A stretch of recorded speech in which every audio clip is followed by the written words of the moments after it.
안녕하세요. 박석재의 천문역사 TV 박석재입니다. 오늘은 천문역사 스페셜 카테고리 22번째 시간입니다.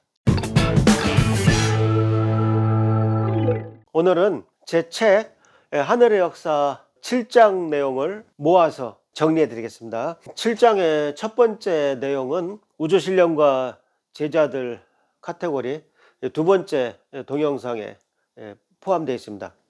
근데 그 우주신령과 제자들 만화는 다 보셨으니까 이제 이번에는 천문학 콘텐츠만 남겨놓고 다시 한번 정리해 드리겠습니다.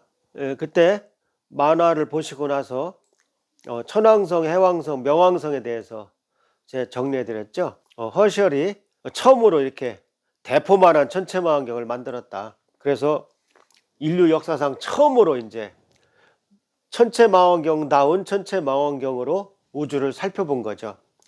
그래서 천왕성을 발견하게 됩니다. 그러니까 우리가 흔히 오행성이라고 부르는 수성, 금성, 화성, 목성, 토성은 맨눈으로 다 보이거든요. 그러니까 뭐 동양은 동양대로, 서양은 서양대로 다 이름이 지어지고 다 연구됐던 겁니다. 그러나 천왕성은 눈으로 안 보이거든요. 그러니까 태양계에서 수성, 금성, 지구, 화성, 목성, 토성까지 눈에 보이고 천왕성, 해왕성은 눈에 안 보입니다. 그래서 천왕성을 발견하게 됩니다.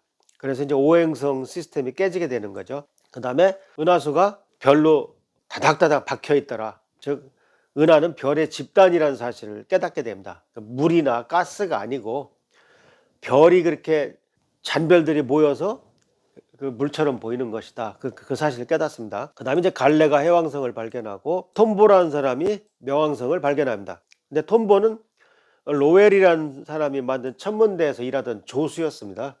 근데 로웰이라는 사람이 미국의 애리조나주 플렉스텝이라는 도시에 자기 천문대를 짓고 그렇게 명왕성을 찾으려고 노력을 했어요. 근데 끝내 못 찾았어요. 근데 조수였던 톰보가 명왕성을 발견했다. 그런데 나중에 행성 지위를 박탈당하게 된다. 그렇게 쭉 말씀드렸습니다. 그 다음에 이제 행성 자료도 설명드렸죠. 수천 년 된 이런 기호도 있고, 그 다음에 우리 한자로 따로 이름이 있고, 영어 이름이 따로 있고, 둘 사이에는 아무 관계도 없다. 우리가 화성을 영어로는 Mars라고 하는데, Mars하고 화성하고는 아무 상관이 없다. 목성을 주피터라고 하는데, 목성이란 동양 이름하고 주피터라는 서양 이름 사이에는 아무 관계도 없다.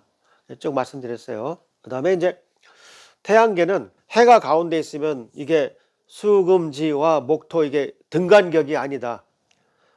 수성, 금성, 지구, 화성은 다닥다닥 바로 해 옆에 다 붙어 있다. 바짝 붙어 있고 그 다음에 이제 목성, 토성, 금성은 거리가 뚝뚝 떨어져 있다. 예를 들면 이 그림에서 요 네모안을 확대해 보면 요 안에 수성, 금성, 지구, 화성이 이렇게 다 들어있다. 요 안에 그 화성까지 요 네모 안에 들어있고 그 다음에 이제 이 정도 거리의 목성, 토성, 천왕성, 해왕성 이게 점점 먼 구조를 가지고 있다. 그 태양계 구조를 설명드렸어요. 그 다음에 이제 하늘의 역사 7장 두 번째 내용은 우리 동양 천문학에 관련되어 있습니다. 그래서 그 내용은 태극기를 아시나요 카테고리 6번째 동영상에 포함되어 있습니다. 잠깐 다시 복습해 보시면요. 먼저 우리가 참 모두 주역에 대한 편견이 있다. 주역, 주나라역, 중국권에 다 이렇게 쉽게 생각한다는 거죠. 중국에 대한 모화 사상이 생깁니다. 그러니까 모화 사상이라는 게 뭡니까? 야, 이게 한 사람의 인생도 점을 칠 수 있는 이 우주의 그 역법이 이게 중국권에 역시 중국에 천자가 있는 나라야. 우리 조선은 작은 중국만 되면 원이 없겠네. 소중화 사상이 생겼습니다. 그때 자세히 설명드렸죠. 주역을 만드는데 주역을 이루었던 주나라, 문왕, 또 주공 모두 동이족이었습니다. 그래서 주역은 중국 것이라고 할 수 없다. 두 번째, 주역이 자꾸 완성된 것처럼 얘기를 하는데 나중에 우리나라 그 정역이 나옴으로써 비로소 동양의 역이 완성됐다고 말할 수 있습니다. 뒤에 정역에서 말하는 후천이 또 나오는데 주역은 이미 그 앞에서 선천, 후천 개념이 다 있습니다. 복희팔계는 선천팔계요, 문왕팔계는 후천팔계다 해서 선천, 후천 개념이 이미 다 나오는데 그렇게 되면 우리 정역이 설당이 없죠. 주역은 완성된 것이라고 볼 수 없다. 이렇게 제가 설명드렸습니다. 이제 자연스럽게 주역에서 정역으로 넘어오게 됩니다. 조선 말에 그래서 우리 우주론 계보를 다시 한번 잠깐 살펴보시면은 여기 복희팔계가 있고 문왕팔계가 있습니다. 그 다음에 거의 같은 시간이 지나서 이 정역팔계가 나오게 되는 것입니다. 우리가 환인, 환국, 환웅, 배달, 단군조선 이렇게 삼성조 시대가 있잖아요. 그 환웅 배달 초기에 태후 복희 시절에 요 하도와 복희팔계가 나오는 거죠. 단군 왕검 시절에 하나라 우왕이 낙서를 만드는 거죠. 그러니까 여기 하나라 초기에 이것이 여기 낙서가 그려져 있는 겁니다.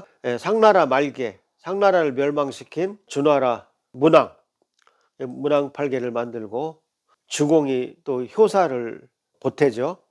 물론 주역은 저 공자의 12개에 의해서 이후에 완성됩니다만 어쨌든 주역이 시작된 것은 이때죠. 그래서 공자에 의해서 주역이 완성되는 것이죠. 정역은 또 조선 말에 김일부에 의해서 이때 나오게 되는 것입니다. 정역은 후천개벽 사상이라고 할 수 있습니다. 정역 자체는 동학혁명에 정신적 기여를 한 거죠. 정신적 바탕이 된 거죠. 그 다음에 이제 동학이 이제 1860년에 최재우의 천상문답에 의해서 최재우가 이제 동학을 재창하게 되는 거죠. 동경대전의 포덕문, 시천조 조화종, 영세불망 만사지에 이르게 된다. 제가 설명드렸던 우리 근대 우주관입니다. 동양의 우주관입니다. 결론적으로 우주론 광복도 해야 된다. 역사 광복뿐이 아니라 우리 주역을 중국 것으로 알고 있는 지금 개념부터 다 뜯어 고쳐야 합니다. 주역은 우리 것입니다. 주역은 그 환단고기를 바탕으로 기술돼야 합니다. 효사 괴사를 고치자는 게 아니라 주역을 이렇게 해석할 때 환단고기 역사를 깔고 해야 된다 이겁니다. 예를 들면 황제 헌원이 치우를 잡아 죽였다 이렇게 주석을 다는 사람 분들이 많더라고요. 근데 그건 아닙니다. 치우 천자가 황제 헌원을 70여 회 승리를 하는 그 역사를 제대로 적어 놓아야 합니다. 그 다음에 후천 정역을 인정해야 합니다. 그래서 정역은 제 개인적으로는 완성됐다고 보질 않습니다. 더 아직 지속적인 연구가 필요할지 모른다. 그런 말씀을 조심스럽게 드렸어요. 그 다음에 태극기 설명과 마찬가지로 이렇게 K코스모스로 발전해야 한다. 그 다음에 이제 7장의 마지막 부분, 불과 100여 년 전에 밝혀진 그 대우주 모습은 우주신령과 제자들 카테고리 세 번째 동영상에서 제가 자세히 안내해 드렸습니다. 은하의 구조에 대해서 제가 안내해 드렸죠. 그러니까 고등학생들이 은하계가 뭐냐 그러면 지름이 10만 광년에 별이 1000억 개 있는 이렇게 대답을 잘 하는데 암기식으로 앵무새처럼 대답하는 거죠. 은하수는 뭐냐 그러면 대답을 못 한다는 거죠. 근데 은하수는 바로 은하계가 우리 눈에 보이는 것입니다. 제가 지난번에 A라는 점에 개미를 집어넣으면 개미 눈에는 여기 빗금친 단면밖에 보이지 않는다. 이 단면이 띠로 보인다. 즉 은하의 단면이 띠로 보이는 것을 은하수라고 한다. 이렇게 말씀드렸죠.